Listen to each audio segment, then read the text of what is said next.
Welcome to the Layin the Body podcast. I'm Terrence. And I'm Lucas. And this is the place to be for hair Russian shots of hockey. Welcome back to another 2-week hiatus.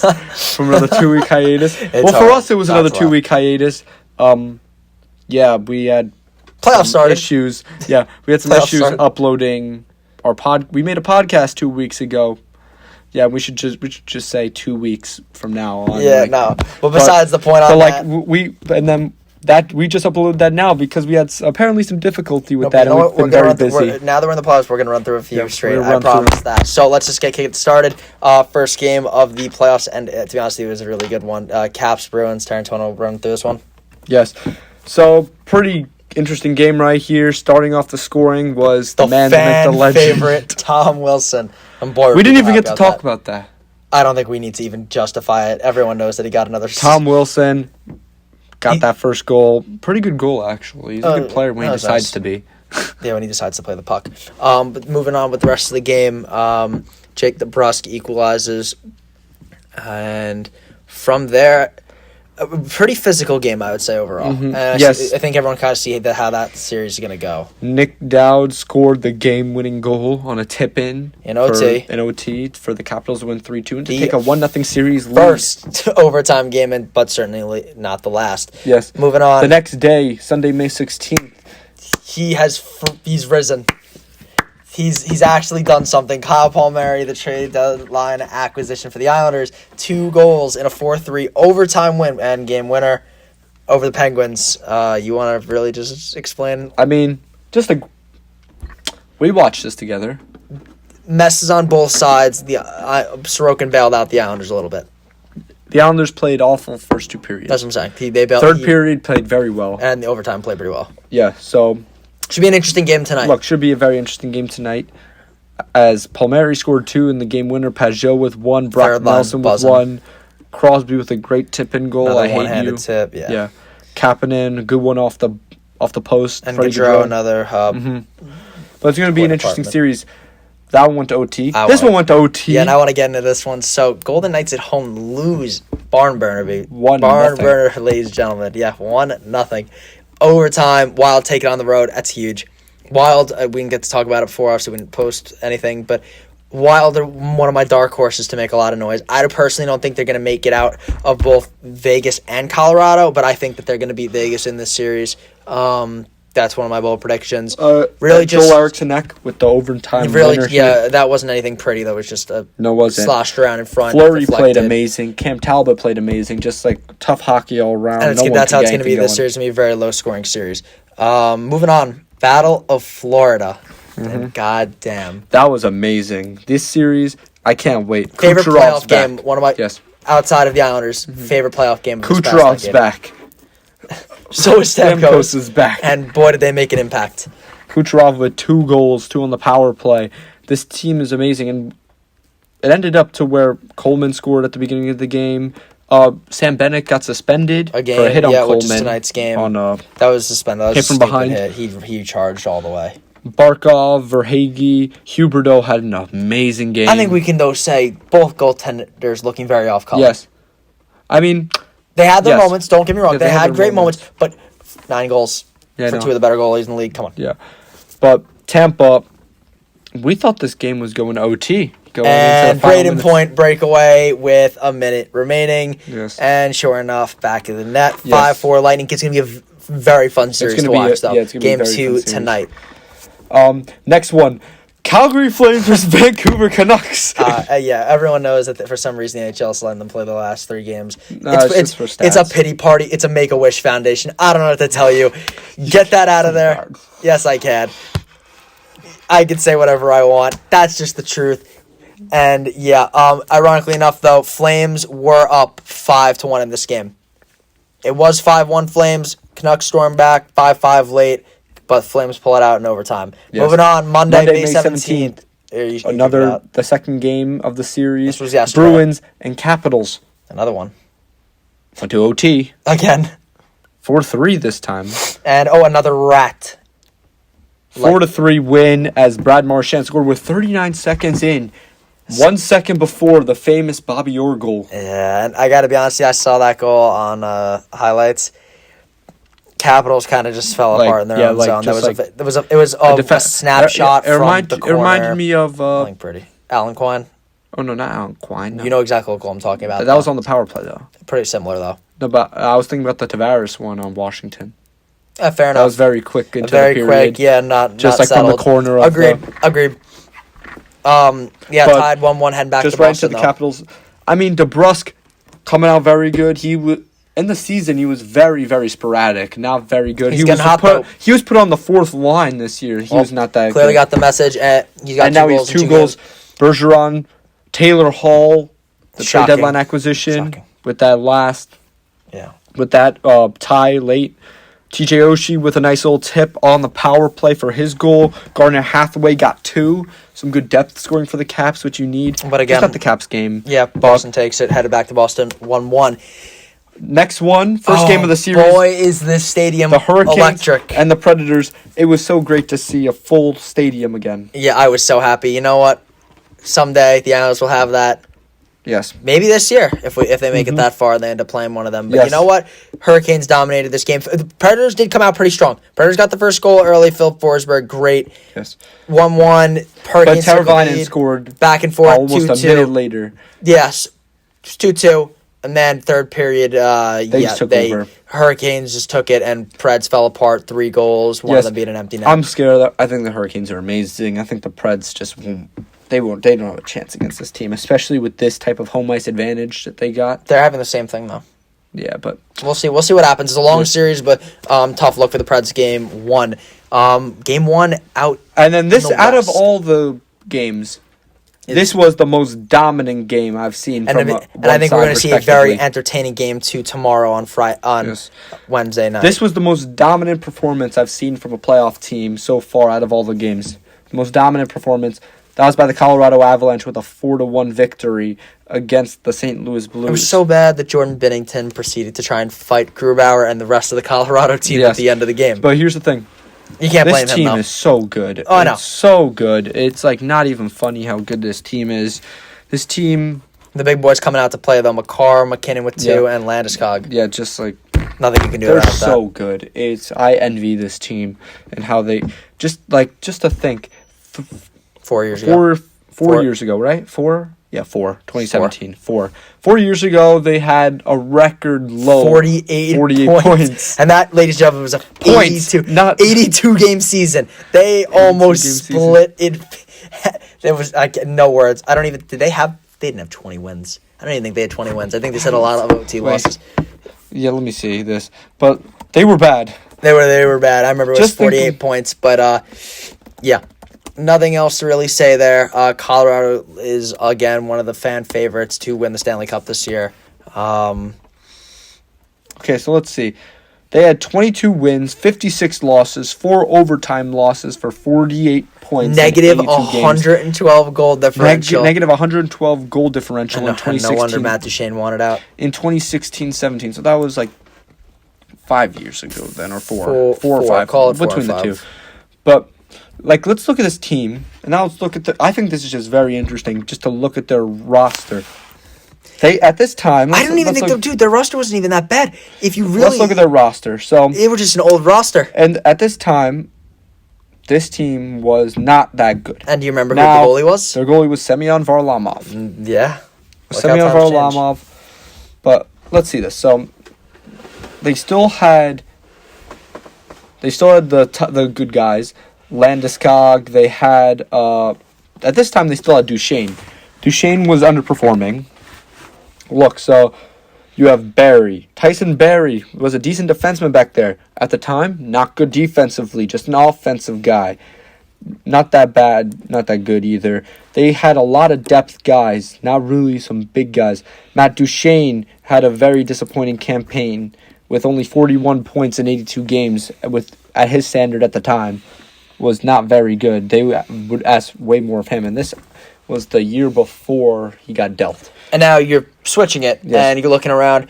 Some of these guys are still here. Yeah, and it was their core, core. Let's look. Let's look at the players that are still here. None of these guys. Let's see. Mikhail Grigorenko is not on the team anymore. Wait, let's see. Jerome McGinley is there. Eric Johnson is still on the team, although not playing in the moment because of LTIR. So, will you count that? Not really. Not really. Yes. Tyson Jost. He was there, played one game in that season. Now a very good third-line center for them, for that team. He's very young, very good. I love myself a Tyson Jost, very good player. Landeskog, the captain at the time. Still is. Nate Mack, which he wasn't the Nate Mack you see today. You know what? 18 He's a good player, though. Not too bad. He's very good. Not too bad. He had 16 goals, 37 assists, and 53 points. Yeah, he's still stunning. He did decent, but on a bad team. On that team, that's fantastic. Yes, and he had more points than they had points as a team. I think Matt Nieto's still on the team, right? Yeah, he was. No, this year. I think he is. He is on the team. Matt Nieto's on the team. Matt Nieto's on the team still. Picard is not there. Mikko Rantanin, before he even broke out with only 38 points. Mikko Rantanin. They were a old team. No one expected them to be this bad. Look Harlamov's record, 6-17 with a 3.38 goals against average. Calvin Picard was 15-31, the 2.98 goals against average. Now you look at this team, and let's see where they are now. Okay. Let's see what they're doing now. I mean, we all know what they're doing now, but this team is goaltending's still a bit of an issue, even though I know Philip Grubauer's really good, injury prone, but dude, their defense has been. Now, looking at this team, Cale Makar, this new revamped defense is the big thing. They only got one player from the defense that's still on the team from that 2017 season, and that's Eric Johnson. He isn't even playing. Everyone else is from their system or through trade. Through their system, they did a great job drafting, a great job drafting and making grooming their players into the players that they are today. For example, Cale Makar, great example. Maybe a candidate for not a candidate. He will win the Norris. He will not this year, but he will win it. Yeah. Tough year with injury. Soon to be a candidate for the Norris Trophy. Soon to be winner. Soon to be, but again, very, very good right there. Some more Connor Timmins, who's come out pretty good. Devon Tays through trade, who has been very good for them. Colorado, you're welcome. Who has been very, very good for them. Patrick Nemeth, a depth move that they brought in just at the trade deadline, who is a very good depth piece for them. I do like that for them. Ryan Graves, who just saved a goal the other day on a wraparound by Mike Hoffman, who I think he's very, very solid in the defensive end. Samuel Girard, great offensive guy, who they got from Nashville, who I thought that was a steal of a trade and a steal of a contract right now. He's amazing. Bowen Byram, who hasn't really jumped on the scene yet, but he's just amazing as well. That revamped defense is just full of high caliber young players who can move the puck and play good in their defensive end. Yeah, because it's the fast-paced game that we know today, and that's what you need. That. And offense, it was always the problem with Colorado, their depth scoring. Huh. Where have I heard that one before? Their depth scoring. Their depth scoring was the issue more than their high-powered scoring. They always had the top line of Landeskog, Mack, and Rantanen, but they always struggled to find that depth scoring. Let's look at a guy that they added 2 years ago, Nazem Kadri, adding to that scoring. Let's look at a guy like, I don't know, I could pick out so many. Andre Burakovsky, a guy that really stood out for this team in a big way, getting them depth scoring, a buy low option, as he wasn't shaping well in Washington. Comes to Colorado, fixes his career. Revitalizes his career, and he's a very solid forward. Again, still very young. Burakovsky's 25. Kadri, even though on the older side, 30. That's a good add right there. Like I said, Tyson Jost, very solid young player. These guys all coming up. And then JT Compher, Jonas Donskoy. These guys are just pushing out young forward talent and young depth scoring. Valery Nichushkin, good on the PK, good for depth scoring, young. Alex Newhook only didn't play a lot of games, unfortunately, but he's still very good. They added Brandon Saad, who, again, a little bit disappointing, adds more depth scoring. They did not have any of these guys, and they do now, and it adds for a scary team. Adding that to a already formidable top line of Nate Mack, Rantanin, and Landeskog. I mean, and also, like we've all said, their problem was goaltending. Well, when healthy, they're fine. Philip Grubauer, although like a little bit shaky at times this year, stunning.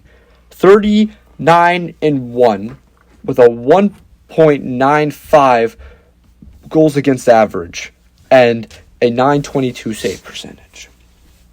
That's starter caliber, if not elite goaltender stat numbers. Now he played like a good amount of the games. And if he were to get injured, they don't really have anyone behind him, especially because of the injury to... That was the X factor for them last Dubnyk. year. That was the reason that they went out. This is the X factor for them this year. Yeah. If he stays healthy and the team stays healthy, they're going all the way. Simple as that. But again, it's good to see this team is so dominant now and so rejuvenated, and it's just cool. And the Blues when I watched the game, had no chance. And you could tell. They were down 3-1 with 2 minutes left. And 3 minutes left. And I was watching that game and I'm like, you know what? I think the Blues can maybe make a comeback here. Young defense that doesn't have a lot of playoff experience. And that Blues team with playoff experience, they could definitely come back here. Relentless forecheck by Colorado. The Blues could not get out of their own end. And the Blues were just hemmed in, couldn't get anything going to get a scoring opportunity. They couldn't get Binnington out of their net. Yeah, until a minute left, and then they got shut down by they tried to fight Grubauer. And they got shut down by the young Colorado defense and forwards, and they iced it.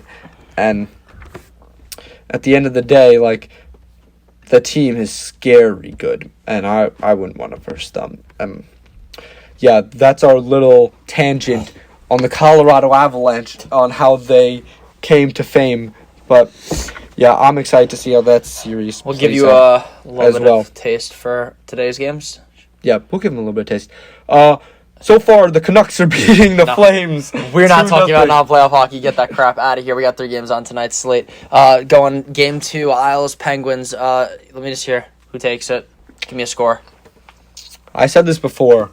So I'm going to start off with the Islanders and Penguins series. Game 2 in Pittsburgh. Now going up from 25% to 50% capacity in Pittsburgh. Yeah, it does make a difference. Yes. So I think we know what you want, but let's. And I know what I want, and I got faith in this team to pull out a game here out of their ass. And I say it's last game was not to Barry Trotz's liking. I think it's gonna be a very low scoring. I think it's gonna be a 2-1 game. Oh God. Islanders victory. Okay. Goals scored by Beauvillier because he got robbed so many times. I know he just did it to himself. Yes. He's going to score the first goal. For them, it's going to be tied 1-1. For them, it's going to be... I think it's going to be another Crosby goal, because why not? And then... Or against goal. Sure. Star. Okay. And then Who gets the winner? The winner is going to be a Josh Bailey goal. Of course it will be. All right. I like that prediction. Moving on, I'm going to give you a little bit. Next one. Lightning Panthers, again, do you know what I predict? What? I predict a lot of goals. Yeah, I'm going to give you my score here. I don't think it's going to be as many as last time, though. I'm going to go... Like a 4-3? Yeah, I'm looking for a 3. I think Florida takes 3-2, this one. 4-3? I'm going to go with... You know what? No. I'm going with 4-2 Florida. That fourth goal is an empty netter. You think the Panthers are going to score 4-2? Fourth is an empty netter. 4-2 for the Florida Panthers. I think that this is their Who game. you got the game-winning goal? So the third goal? Yeah, third goal. Huberdeau. Noel Acciari. Noel Acciari. I like that. I'm Gritty going forward. Noel Acciari. You saw his save the other night, right? Yes. With this man literally, Bobrovsky left them to die. I'll go Gudas. Now the next one. All right, last one. I want both of us giving this one. This should be an interesting one. Okay. Wild Golden at the Knights. Tight one last time. We getting some more goals? Got him. Golden right? Knights are smoking them. You think tonight. it's Golden a Knights smoke are show? smoking them. Golden Knights are smoking them tonight. All right. Look, the Wild can't hang on the back of Talbot for long. Well, we'll see how. But until they cave in. So let me hear. Let me hear the score prediction. Let me hear this. 4-0 Knights. Okay, then. Jesus. Well, 4-0 Knights blowout. Fleury shutout. Fleury shutout. All right, well, you know what? I'm gonna go a little different route. I'm still sticking with the Knights, but I'm saying Curl the Throat gets his first playoff point. Mm-hmm. Not a goal, but a point. Might be a goal. What's Who the knows? score? I'm gonna go. I'm gonna say 3-1. I'm saying 3-1 Knights. 3-1. Could be 4-1 with an empty netter, but I'm saying it's gonna be around that range. I think Mark Stone is going to score more. You think Mark Stone's gonna have a night? Mm-hmm. Does Pat Chiarelli play? I don't know yet. If Pat Chiarelli plays, I think that this will be on more air to the higher scoring side, but we will see. And I'm going to predict the Canucks victory as they're only up 2-0. I wouldn't be shocked if they blew that one too. Yeah, me too. All right, well, that really that wraps it up. That's going to be our little quick podcast here. We're sorry that we messed up the little thing before our little pot. We just messed up uploading, and we've been slacking of late in terms of this with a lot of stuff going on in our life. But I know we keep saying this every time, but we're going to try and keep giving you this dose and bring you around the playoffs. And yeah, we hope you like this podcast. And I'm Terrence. And I'm Lucas. And we'll see you in the next one. Sayonara.